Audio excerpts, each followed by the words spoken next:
Pakistani society کے زیر اہتمام پاکستان جمہوریت اور صحافت کے عنوان سے مقامی ہوٹل میں ایک سیمینار منعقد کیا گیا، جس میں پاکستان سے آئے ہوئے ممتاز کالم نگار، دانشور اور سابق سفیر عطاء الحق قاسمی اور یاسر پیرزادہ نے بطور مہمان خصوصی شرکت کی۔ سیمینار کا مقصد اوورسیز پاکستانیوں میں جمہوریت اور صحافت کی اہمیت کو اجاگر کرنا تھا۔ مزید احوال بتا رہے ہیں برمنگھم سے عابد قاسمی اپنی رپورٹ میں۔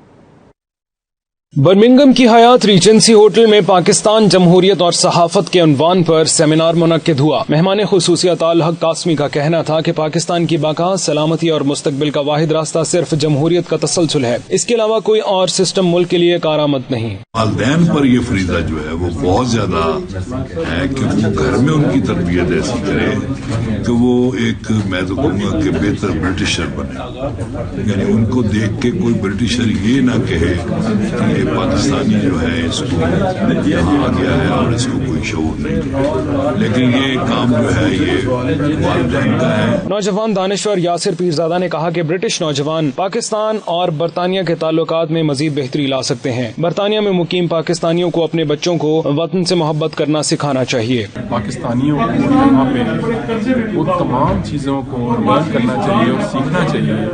جن کے بارے میں ہم اپنے ملک میں فکر مند رہتے ہیں کہ وہاں پہ کیسے، یعنی یہاں پہ جو سسٹم ہے ان کا، ہیلتھ کا، ایجوکیشن کا، لیگل سسٹم جو ہے، ٹریفک کا سسٹم ہے، قانون کی پاسداری ہے، آئین کی پاسداری ہے، یہ تمام باتیں یہاں پر تو جس کو ہم کہتے ہیں نا ریڈی میڈ ہے، بنی بنائی ہے۔ تو کیا وجہ ہے کہ اگر یہ لوگ یہ چیزیں اچیو کر سکتے ہیں اور یہ سسٹم ڈیولپ کر سکتے ہیں، ہم اپنے ملک میں کیوں نہیں کر سکتے؟ اس موقع پر شرکا نے 92 نیوز سے گفتگو کرتے ہوئے کہا کہ برطانیہ میں آباد پاکستانی کمیونٹی پاکستانی معیشت میں اہم کردار ادا کر رہی ہے۔ پاکستان کے ادیب،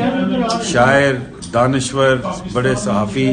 اور انٹلیکچوئل جو ہیں، جب بھی وہ برطانیہ یا یورپ کے دورے پر ہوں تو ہماری یہ کوشش ہوتی ہے کہ ہم کمیونٹی کے ساتھ اور اپنے لوگوں کے ساتھ ان کا رابطہ کریں اور ان کے ساتھ اچھی اچھی باتیں جو ہیں وہ شیئر کی جائیں۔ آج کی تقریب میں پاکستان اور ملک و قوم کے حوالے سے اتنی خوبصورت اور جو پازیٹیو باتیں ہوئی ہیں، میں سمجھتا ہوں کہ وہ ایک بڑا خوبصورت رستہ ہے ہمارے لیے، اور اس پر ہر ایک کو سوچنا اور سمجھنا چاہیے کہ ہم اپنے پاکستان کو، اپنے ملک کو کس طرح آگے لے کر جا سکتے ہیں، کون کون سے ہمیں اقدام کرنے چاہیے۔ تو میں سمجھتا ہوں اس لحاظ سے آج کی تقریب جو ہے وہ ایک بڑی خوبصورت اور یادگار تقریب ہے۔ اس موقع پر سید مزمل، ڈاکٹر ندیم اختر، ملک فتح، راجہ ناصر عباس، چودھری صغیر کے علاوہ برمنگھم کے گرد و نواح سے بھی اہل قلم، شاعر، ڈاکٹرز نے شرکت کی اور وطن سے محبت کا اظہار کیا۔